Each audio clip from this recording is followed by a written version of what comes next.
People wandering onto airplanes where they've just paid the regular fare and saying, I should be in a first class seat, or I should have a better seat than anybody else, or people who are in hotels saying, I should get a suite, even though they've paid sort of the regular rate. So they really do walk into places believing the rules shouldn't apply to them.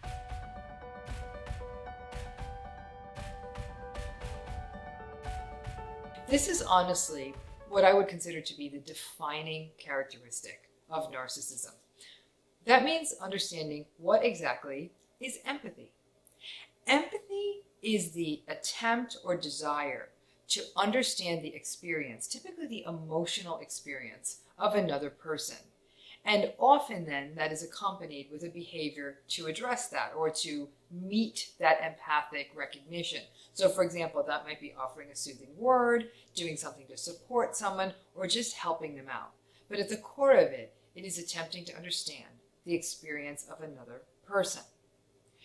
That means that you have an inherent interest in or curiosity about the other people around you, and most importantly, it means that you care. It doesn't necessarily mean, however, that you've had the same experience as them. The best example I can give of that is, let's say you don't have a child, but someone near you does, and that child is going through something difficult, so that your friend, their parent, is having a hard time. You don't have to have a child to understand that somebody who has a kid that's going through a tough time may need your support or soothing words or just a hug. So it doesn't necessarily have to be your experience. Empathy is that drive to even try to understand experiences that aren't your own. So now let's take this trait, this quality, lack of empathy, and sort of think about how it manifests in narcissistic personality styles. Where I often see this play out is that a person who is with a narcissist, so let's say a person is in a relationship with somebody narcissistic, and they listen day in and day out to their narcissistic partner, complaining about their job, complaining about the people at work, complaining about how they're not appreciated and they're under-regarded and no one knows how great they are at work and woe is me and all of that. And then one day you actually share about a tough day you're having, and they barely look up from their phone and like, huh, what do you want me to do about this? I can't change this. I can't do anything about this. And you're like, what? Like, I've been listening to your stuff for 5 years, and one day I'm asking you to listen to one important thing, and you can't even come up with faking interest? That's what lack of empathy can look like. It can go much deeper than that. You could be going through a tough time, and they won't even stop to recognize that maybe you just need a little more help around the house, or you just need a shoulder to cry on, or you just need someone to get it and look you in the eye and try to understand how you're suffering. That absence of empathy is one of the most destabilizing characteristics of being with a narcissist. Now imagine you're the adult child, or the child, the young child of a narcissistic parent. Their lack of empathy may mean that when you're suffering or struggling, they don't even stop to take notice, or they only do so when it's convenient for them. That can be devastating, not only for a child, but also an adult child of a parent who feels like their parent doesn't care. And that right there is the core of the empathic deficit we see in narcissism. They really don't care. Sometimes people will say, it's interesting you say this, I'm with a narcissistic person, and sometimes it feels like they care. Sometimes they do. Because what narcissists do, in a way, they sort of weaponize empathy. They use it only for their gain. So let's say they need something from you. Then they actually may pay laser sharp attention to what you're about, how you're feeling, and what you're up to, so they can really say, oh my gosh, it sounds like you're going through such a tough time. And it's all a manipulation. It's all a sense of sort of putting this empathy on you, or giving you the sense of being empathically regarded, so that then you may actually give them money that they hope for, or give them time, or whatever else it is that they need from you. So they may use empathy more as a tool rather than it being an authentic expression or authentic desire to connect with you. And as many of you know, when we're talking about narcissism in the early phase of a relationship, we're talking about love bombing. Somebody who comes and lavishes you with attention and gifts and all of it. In those early phases, it can often feel like you're with the most empathic person in the world. They come to work, they pick you up, they offer to help you sort of get new things for your home. They offer to help you with other things you need to do. You're like, wow, this person totally gets me. Remember, they can turn the empathy on and off. It's not like they're incapable of it. They've got it in there, but by and large, they can't be bothered to use it because remember, they don't care. Over time, living with a narcissist, because of their lack of empathy, it can feel like you live in a house that has mirrors in it, but you never see your own reflection in them. Like I said, it's confusing, it's destabilizing. You often don't know where to turn to get your feelings met because you think you should be able to get that from the significant people in your life. But if they lack empathy, good luck with that. People wonder, is there anything I can do about this? Can I create more empathy in this person? Probably not. Empathy tends to be something that comes naturally. The sort of booby prize in all of this is something we call cognitive empathy. It's kind of empathy light. It's this idea that I get why you feel that way. Like, for example, let's say your partner cheats on you and you say, my God, you've devastated me. My heart's broken. You've betrayed me. And your partner sort of looks at me and says, yeah, I get why you feel that way. Not so useful. Doesn't make you feel good. So it's sort of like this sort of intellectual exercise in empathy, but it's not the real thing. Real empathy is accompanied by real emotion. It could be tears. It could be touch. It just could be gentle murmurs of reassurance. So they can produce it. They can use it as a tool. Sometimes they can even use it as a weapon. But one thing they can't really do is have it as the real deal. Lack of empathy is probably one of the most soul-sapping qualities in narcissism. If it's happening to you, you probably know it. Is it amenable to change? Not really. So let's talk about egocentricity. Egocentricity, selfishness, self-centeredness, egotism. These are all words that are naturally applied to narcissism. The narcissistic personality is sometimes viewed as a disorder of self, an incapacity to see outside of the self. Now, I have no doubt that if you suspect that you are narcissistic, that at least one person, but probably a lot of people, has called you selfish or self-centered. Or you may have the insight, if you're watching this video, you probably do, you have the insight to believe it about yourself. Well, you may have even found ways to sort of brand your selfishness, right? I know what I want. I do me. Don't hate me because I put myself first. Here's the bottom line. Egocentricity is actually ultimately not good for you. We human beings are a social and interdependent species. A very fancy way of saying we need each other.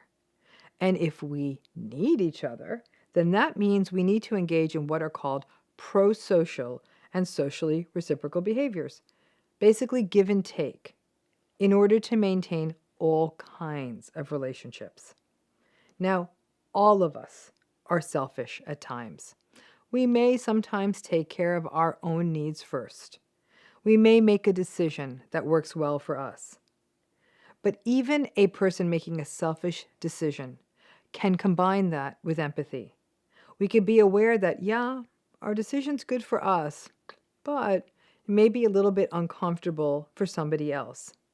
And we can have the uncomfortable conversations and communicate about that, account for that, make future compromises, make arrangements so that it doesn't harm other people in a disproportionate way or more than it already is. So I suppose we can find a path forward to being empathically selfish. That's not the game in people who are narcissistic. So you might be wondering, why is the selfishness and egocentricity so central to narcissism? It's actually the one thing that most people do get right. They know that that's what narcissism is about. Well, a simplification of the theories is that for developmental reasons, narcissistic folks had to learn very early to rely on the outside world to know how they are feeling. That's why narcissistic people need the feedback from the world for validation, to set goals, and even to maintain their identities. And that's why this personality style is so superficial as well.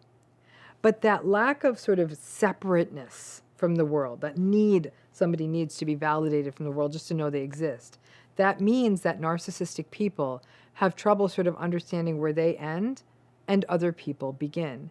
And they almost believe that other people sort of live in service to their narcissistic needs and wants. Trust me when I tell you that's not pleasant for other people who feel like they're basically an object in the narcissistic person's world. Now, small children are selfish. They are wired to focus on themselves. And then they realize that others matter, and they grow empathy and awareness, and then they grow out of it. Narcissistic personalities sort of remain selfish toddlers, and they struggle to understand, just as a toddler would, why everything isn't about them. Now, the world is increasingly a more and more selfish place. Technology makes us more selfish. Being able to quickly order stuff with 2 little clicks makes us more selfish. Social media has made us much more egocentric. Always the look at me, no, look at me, no, look at me. Measuring people by things like material stuff and wealth, all of that makes us more selfish. The world is stacking the deck in a way that favors selfishness. Now, the poor insight we see in people who are narcissistic means that some narcissistic folks are actually surprised when they are called out as selfish. Many narcissistic people actually walk around the world thinking that they're great friends and great people. And they think the problem is you, if you're the one who thinks that they are selfish. In fact, are very quick, narcissistic people are very quick to call other people out as selfish. Now, you may be wondering, if you suspect you're narcissistic and selfish, why don't other people like your egocentricity? Because it doesn't feel good to them. We all understand that sometimes people will do their thing first, but not all of the time. The egocentricity of narcissism can come out in so many ways. Only talking about yourself, or only thinking about your needs at a given moment, or choosing something that only suits your schedule or ability or needs, or doing what feels good for you. It's buying a 2-door sports car when the family needs a minivan. I mean, that 2-door sports car may feel and look good for you, but it's really not going to work with the real needs of a car seat and groceries. It's choosing a house in a place that works for the narcissistic person, but may require children to leave the school that is good for them. Or it may be something as simple as choosing a steak restaurant when you're organizing a dinner and over half the people you're having dinner with are vegetarian. Egocentricity can play out with money, with an egocentric partner or parent or boss spending money in a way that does not benefit those around them, but only benefits them. People with egocentric parents find that as children, their entire childhoods were organized around the parents' preferences, wants, hobbies, and needs. People with egocentric partners find that their lives are organized around only their partner's interests, schedule, and preferences. People with egocentric friends find themselves only doing what works for the friend, only listening to the friend's problems, or only doing what the friend enjoys. None of this feels good. So if you suspect that you're narcissistic and want to work on that, what can you do about this egocentricity that's such a part of narcissism? Number 1, let's go back to good old damned mindfulness again. When you are making a choice or saying something or deciding something, account for the needs of others who are in that situation that will be affected by your choice. Ask them. Build other people into your decision making. That's not going to be easy to do. So as a step 1, just think about bringing other people into your decision. It's almost like a thought experiment initially, and it may even be difficult, but just do it. Even if you go on to make the selfish decision, at least trying to shift the thinking a little can be useful. Number 2, do some self-reflection. Ask yourself this question: are you selfish? How does that selfishness manifest? Reflect on whether it impacts on how you organize your space, your time, your money. If you take the time and really do that deep dive and notice your selfishness, then start thinking about how you can account for it and make allowances for other people so your egocentricity isn't overtaking everyone's life. Number 3, until you get this addressed, stop bringing people into your life. I know that sounds harsh, but people are not objects or items for your convenience. They are people. If egocentricity and selfishness are what you are about, then until you get this sorted out, a relationship isn't a good idea. If you are already in a relationship, then you need to do the work now. But if you aren't, then don't start a new one until you figure this out and figure out how to account for other people. Number 4, don't flake. If you make a commitment, honor it. Flakiness is a major egocentricity and narcissism quality. That idea of when you consistently can't be bothered, or you pull out, or you don't show. Honoring commitments, even when it doesn't feel convenient to you or fun to you, honoring them as much as possible, is another way to be more present and aware with the needs of others. Number 5, reflect on what you grew up with and observed, and reflect on how that may have modeled selfishness and egocentricity for you. Did you see these things in a parent or another significant adult? Seeing these things can often normalize egocentricity, so understanding your history can help you in addressing it. Number 6, learn to communicate. All of us are selfish at times, but empathic selfishness can mean that you don't always do what you want, but that there are times you may be having to put your stuff first, but at a minimum, at least you check in with others. Find out how they're feeling about it. Find out what could help them at this time. And how can getting needs met in the relationships you're in, how can you ensure that that remains balanced into the future? Unfortunately, with folks with narcissistic personalities, they're going to be selfish about every choice. And then future fake you with, well, I know I chose, but I'll make it up to you. Then they don't make it up to you. And then they get mad at you for bringing up the past when you say they didn't make it up to you. No, that's not how it works. You got to make those empathic allowances from the jump. Number 7, consider volunteering or doing something outside of you. Not for communal, narcissistic, look at me, posted on social media reasons, but to be of service to other people with your time or your skills, even if that is within groups of people you even know. Like, it doesn't have to be that you go out and volunteer with another organization. It could be just help out the people you know. Just don't post about it. These small, unheralded choices are a way to live into a less self-serving way of being. Number 8, therapy. Always therapy. This shift in addressing your narcissistic personality, if you are indeed truly committed to this, has to be addressed with one hell of a skilled therapist, and with whom you are willing to be vulnerable and honest. Egocentricity and sort of self-servingness, they're just not pleasant for other people. If you can find ways to be aware of this and push back on this pattern, the dividends are actually quite strong, not only for you, but more importantly, for the people around you. As always, anyone who's saying, listen, watching these videos or people are telling me about them, and I suspect that I might be narcissistic, that's a very big first step. That's not an easy admission to make.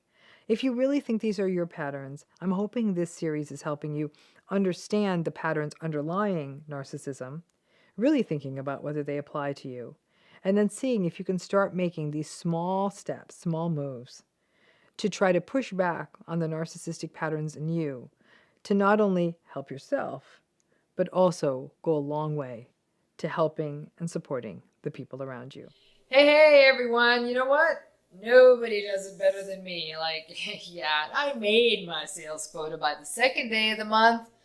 please, by the halfway, it's like no one else in any territory. And by the end of the month, it's like, dude, why aren't you the CEO? Yeah, I'm going to scroll myself a new Tesla next month. You know, but before you know it, it's going to be a Lambo in the driveway. You know this person.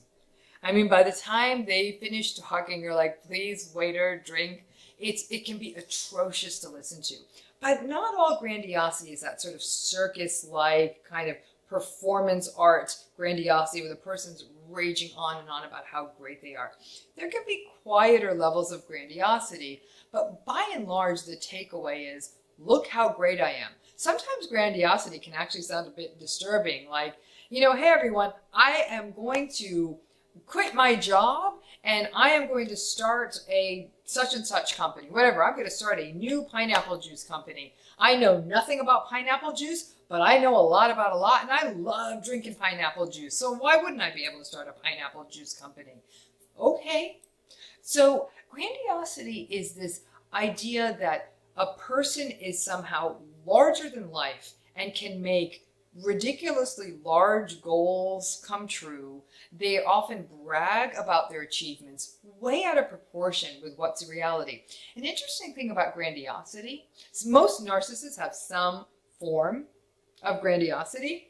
They will talk about goals they have set for themselves, but they haven't actually achieved.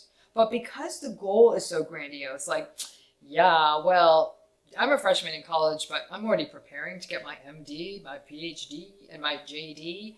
And meanwhile, I mean, if you spot them the T and the E, they probably can't spell the. So they're already talking about this goal as though they're participating in it. So they'll talk about the professional sports contract they're going to get, or the massive promotion they're going to get, or the fact that they have no doubt they'll get a record deal. And so they talk about the future goal, the future vacation, the house they're going to have, the car they're going to drive, as though it's already happening. On the front end, listening to a narcissist be grandiose is a bit like listening to a drunk in a bar. It's entertaining for the first 5 minutes, but then it can get very trying. But obviously, if this is your partner or family member or coworker, it gets exhausting really quickly. Because what grandiosity does is it pulls away from real life.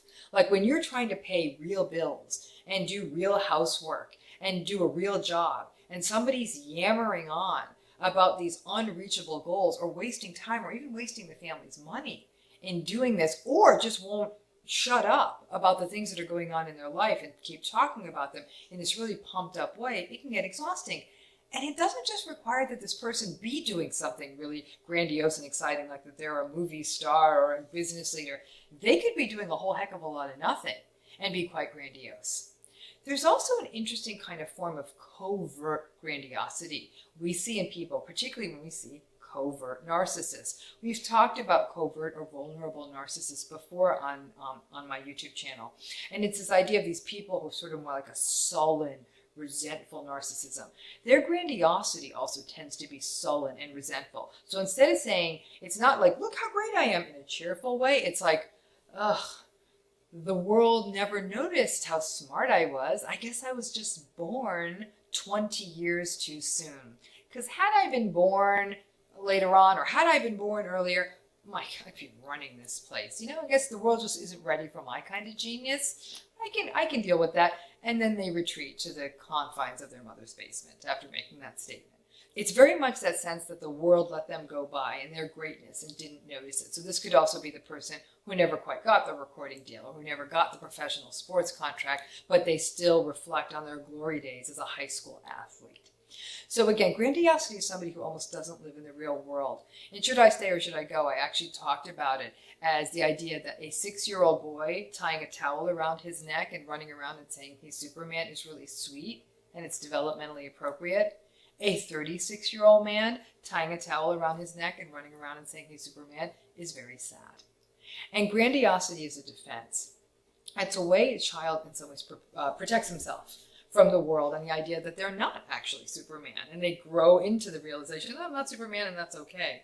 The narcissist never gets that. Grandiosity is a key element of narcissism. You see it whether it's the sullen grandiosity of the covert narcissist, the over-the-top Grandiosity of sort of the classical or the malignant narcissist, it's very much a fixed feature of narcissism. You rarely see this without it. They're not bragging all the time, but especially whether things are going well or things are going badly, it'll always come back to this grandiose theme of look how great I am, or the world doesn't recognize how great I am. It's exhausting, it's a bit tiresome, and while it can be entertaining from time to time, in a pretty short order, whether it's your parent, your partner, or your friend, you're going to find yourself rolling your eyes. If you have a boss who's grandiose and narcissistic, it can actually be frustrating because that boss will be focusing too much on like, let's be the top ranked company and let's get a new headquarters. And meanwhile, you're thinking like, oh my gosh, this business is hemorrhaging money, or we're not doing what we said we would do. So you're looking at the stuff of the business, and your grandiose boss is very busy planning and wasting money on a parade.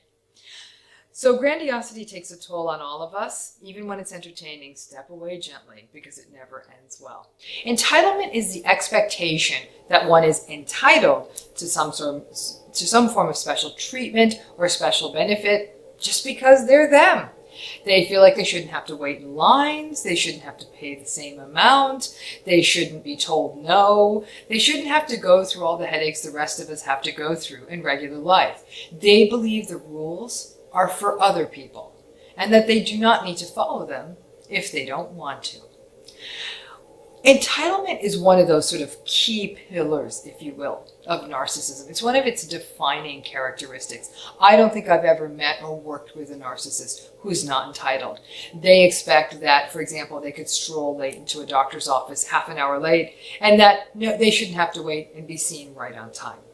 An example of being what it would be like to be with a narcissist who's being deeply entitled. You walk into a restaurant on a crowded Saturday night. There's lots of people milling around waiting for tables. The narcissist sort of barrels over to the host station and says, "Yep, we're here, we'd like a table." 8 o'clock. And the person working that station says, "Yeah, it's probably going to be at least an hour, hour and a half." And this person, the narcissist, who's very entitled, will say, "Yeah, no, I don't wait an hour and a half. Let's make this happen. Come on, I know the guy who owns this place, okay? Just go ahead and get me seated. I don't even have time for this. Like, seriously? Like, find my table. I'm not these people. Like, please. I know the guy." They always know the guy, by the way. I know the guy. And they expect that all these other people who have been waiting an hour, they don't value their time, they don't care, back to the lack of empathy, and that they're somehow so special they shouldn't have to wait. Think about other people. These are people who will do, for example, they'll think like, yeah, my kid should be at the head of the line, don't care about anyone else's kid. This is the person who in a workplace will say, yep, don't care that everyone else gets furloughed, but I shouldn't have to get furloughed. They truly believe that they are above the rules, above the laws, above anything. Entitlement has sadly, on a societal level, become a sort of a new normal. And as sort of the world switches over to a much more narcissistic focus, the world also becomes entitled. It's as though nobody feels that they should have to wait in line, which can make lines very, very troubling places. I'm sure many of you have thought of times when you have been in a long line and people are yelling and screaming, "I can't believe I have to wait in this line, and don't you know who I am? Why am I waiting in this line? I'm really important. My time is very valuable." These are sort of the mantras of the narcissist. They really scream and yell about their entitlement and why they should not be subjected to rules in the same way. If you're in a relationship with a narcissist who's entitled, it can actually be really embarrassing. When you're out in public and they're doing things like going into the restaurant and saying, "Why should I have to wait in line?" Or believing that their child shouldn't have to wait in a doctor's office, or that they shouldn't have to wait in a doctor's office, or that somehow everyone else had to pay a special change fee and they shouldn't have to. I actually travel a lot, so I get to see entitlement all the time when I travel. People wandering onto airplanes where they've just paid the regular fare and saying, "I should be in a first class seat," or "I should have a better seat than anybody else," or people who are in hotels saying, "I should get a suite," even though they've paid sort of the regular rate. So they really do walk into places believing the rules shouldn't apply to them, and sadly, they often get rewarded for this entitled behavior because they will often bully people to the point where they do give them the better hotel room. They may move them to the better seat. They may move them up in line. and they may seat them in the restaurant. I was recently working with a hairdresser who was telling me about working in a really high-end neighborhood where she had a lot of very entitled clients. And she was talking about how there was one woman who would always come in, and if she wasn't seen precisely on time, she would make such a fuss. But guess what happened? This woman always got seen in time, and a lot of the other people were made to wait longer. So in that way, we reward entitled narcissistic people and give them what they want, honestly, just to shut them up. But because they don't have any empathy, they don't recognize that that's why this is being done. They're like, oh, well, of course I got this, because I am, in fact, more important. Entitlement is one of those qualities that not only hurts us as individuals in a relationship, it hurts all of us. Because what it does is it makes systems just work less effectively. So entitlement's one of those things that probably all of us face on a daily basis. Good luck with it. For narcissists, admiration and validation are the air that they breathe. Without it, they cannot function. They're lost, and they honestly would feel like they were suffocating.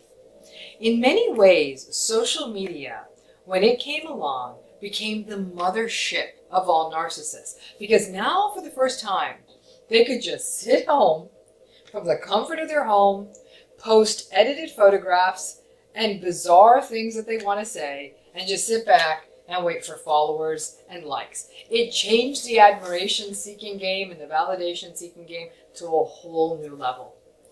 It takes us back to our original premise. Narcissists are deeply insecure.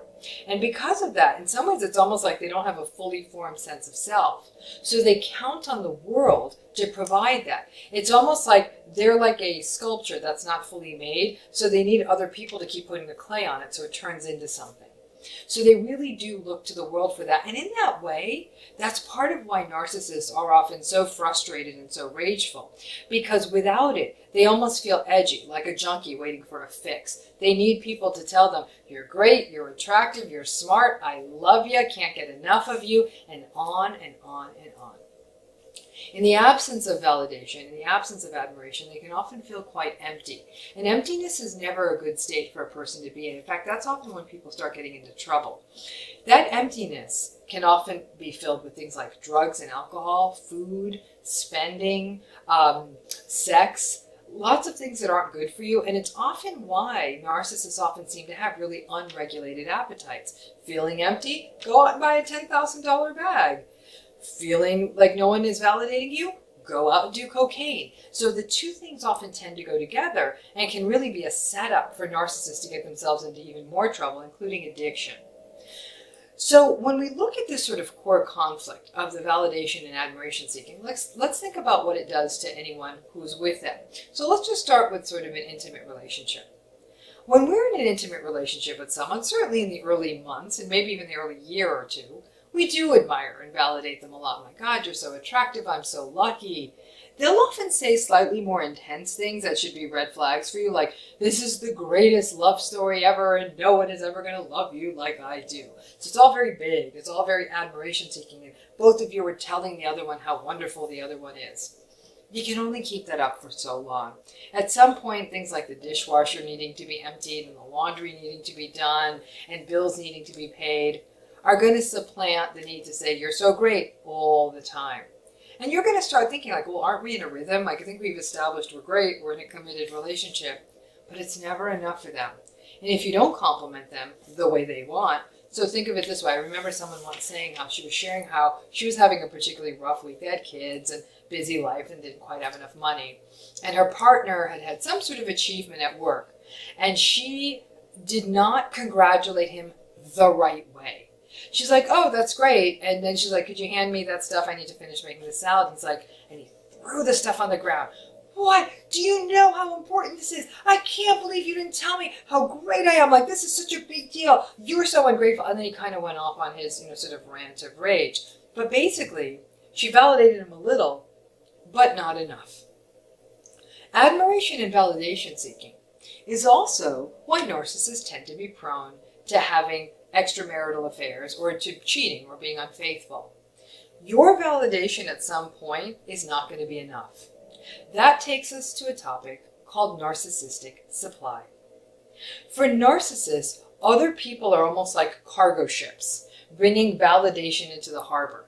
And if you think your validation is going to be enough, absolutely not. In fact, the validation they get from one person over time, it tends to get stale. So they keep having to get it from other sources. Some people will get it from co-workers and friends and family. They constantly need people telling you, you're so great, you're so great, you're so great. But in an intimate partnership over time, they may find that their partner's supply, as it were, it's getting a little dull. So they go and find someone new. And obviously in the first few months of an affair, they're buying them gifts, they're doing this, they're doing that. Then that new person, their new lover, is saying, you're so great, you're so wonderful. Oh my gosh, your wife, your husband are so lucky to have you. Again, they're seeking out validation and admiration. Not necessarily that they want to leave the marriage, they just need some fresh narcissistic supply. And in that way, it is why it is so exhausting to be with narcissists. I often say that it's because of admiration and validation seeking that it's so easy to deal with a narcissist. Because if you can just sort of get your head around it, kind of psych yourself up and saying, okay, I'm going to admire him for about 5 minutes to get what I need and get out of there. I know that sounds manipulative, but it may be the only way to deal with them, especially, for example, in a workplace setting. A narcissistic coworker are the ones that will stop the staff meeting like, hey, everyone want to hear about what I did right, and are very much willing to extol their virtues and talk about how great they are to everyone who will stand still long enough. And so what can happen is if you have a narcissistic boss, it can often be really easy to keep them right where you need them, compliment them. Oh my gosh, I love your tie. You inspire me so much. You might even want to write them down ahead of time. Like pull them out of your desk drawer. Okay, today I'm going to try the you inspire me, love your tie, and I'm always so happy to work with you. And then mix them up and try another 3 validations the next day. It's a way to kind of get them out of your way. They need it so much. It's like a crying baby.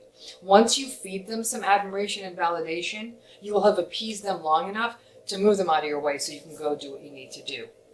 But if this is a close relationship, that's very different. You don't want to think that your marriage or your long-term partnership is going to be really about you saying inane, empty words to a person just to shut them up. But sadly, that might be the only way, if you're stuck in a relationship with a narcissist, to keep that ship afloat.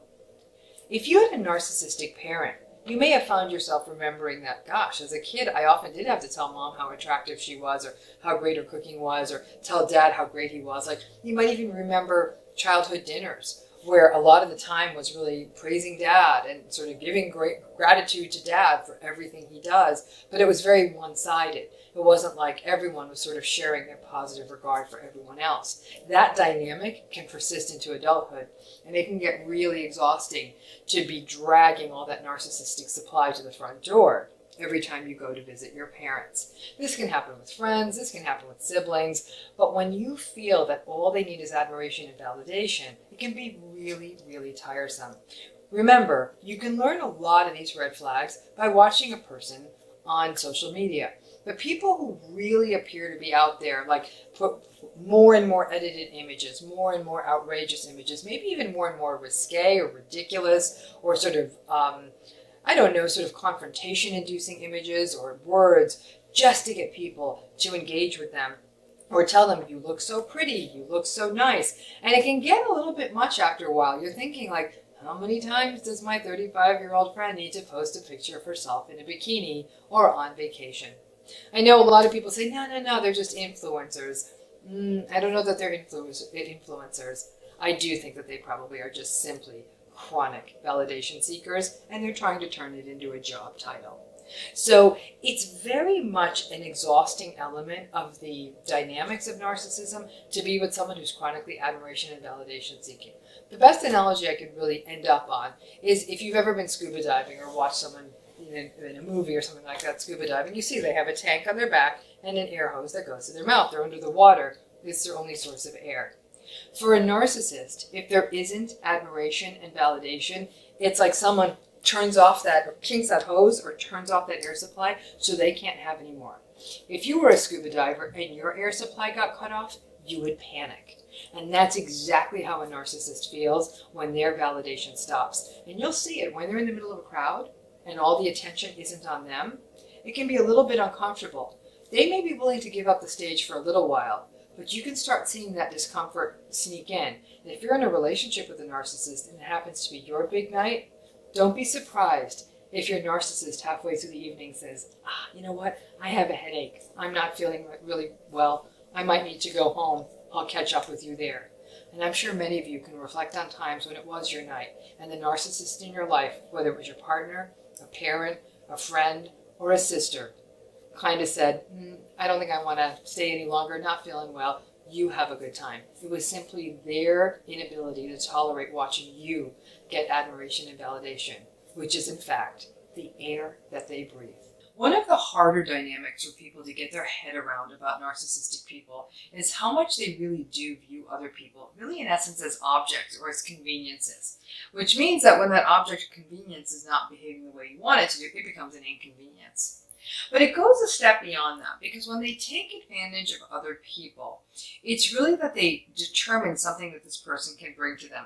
It can be money, it could be connections, it could be experiences, it could be that they're very attractive and will make them look good to the world. Whatever it is, they will sort of exploit that relationship for what it's worth and get what they can for it. What it can make you feel is kind of gross, as though you're not being seen as a person, but rather as an opportunity to leverage future opportunities. That idea of being taken advantage of is not a dynamic that's just restricted to interpersonal relationships. You can see it in close intimate relationships. You catch it in friends.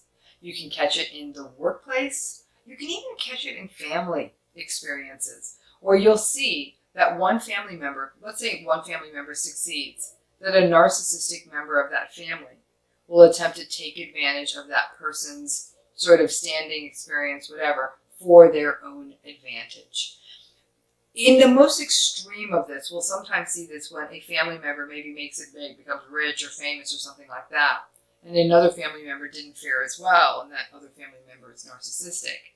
They may really try to go along for the ride, almost be a hanger-on, or in the worst example, even cash in on them, turning in uncomfortable facts, uncomfortable family history, or really just sort of dropping a dime on them. There have been recent celebrity scandals where a family member actually was the person, it sounded like a very narcissistic family member, was the person who threw someone else in that family under the bus on the basis of that other family member's notoriety or something like that. So it can be really awful to see it play out in a family dynamic sort of setting. It can also feel horrifying if this is why somebody may be pursuing you. Now, listen, all of us are sitting and saying, why ain't all that? What's there really to take advantage of? It's all relative. You may hold a higher position someplace than someone. In the grand scheme of things, you may have access to something they don't have. I don't know, a beach house, a better car, reservations someplace, tickets to a basketball game or something like that. That in wanting that thing or that experience from you, that they may actually then try to take advantage of that person to make that experience. There was actually a really interesting news story that came out that was sort of just went on trial around the time we're making these videos. It involved a woman who was like a real sort of a grifter. She would take advantage of people. She sort of put herself out in the world as though she was some sort of like Russian billionaire's daughter and had this whole mysterious backstory. And in essence, what she was doing was she was becoming friends with people and exploiting these connections that she claimed to have to get them to pay for stuff that ended up culminating in her becoming friends with a woman who ended up fronting up something like $60,000 for nights out and a big vacation and all of that. And interestingly, that case went to trial. The woman was found guilty, but even throughout the trial, this woman was making a big show of wearing specific kinds of outfits and sort of trying to still look dazzling in the courtroom, as it were. So that's a real example of somebody who was taking advantage of people by telling a story about themselves, twisting the reality so they could get what they want from another person who didn't even have it to give. You see this in corporate settings all the time. When somebody walks into a situation or business settings and they see that there's a weakness they can exploit and they take advantage of it. This happened on massive levels, if you want to argue it that way, in the mortgage banking crash that led to the recession of 2008, where a handful of people took advantage of a system and exploited it and ended up really taking advantage of the naivete of borrowers. So taking advantage of a weakness or a person for your own gain is something that can happen at a massive level, at the global economic level, or at an individual level. But what narcissists, particularly malignant narcissists, and obviously psychopaths, are really good at doing is finding out a person's weakness or recognizing that somebody has what they want and exploiting any weakness in that situation to get what they want out of that situation for their own gain. When you've been through that on the receiving end, it's horrible. You feel very victimized. It can feel quite traumatic, and in some cases, it can actually be quite tragic. You may lose a lot of money. You may lose reputation. You may lose status, and there may not even be a way to get legal reparations. For example, you may never get that money back. So being taken advantage of in that way doesn't feel good, whether it's an intimate partner, a business associate, a family member. It almost always feels exploitative, and it can even feel traumatic. If you're going through it, sometimes the best you can do is try to get the best reparation you can in the kind of a situation, and sometimes you can't, so you really have to go to a place of radical acceptance and say, okay, shame on me. Hopefully next time I learn. But after those experiences, it can be really, really hard to learn to trust after someone takes advantage of you in such an extreme way. It's a signature calling card of a narcissist to take advantage of other people and take advantage of weaknesses in a system. Hopefully by watching this, you'll be a little more likely to steer clear of that.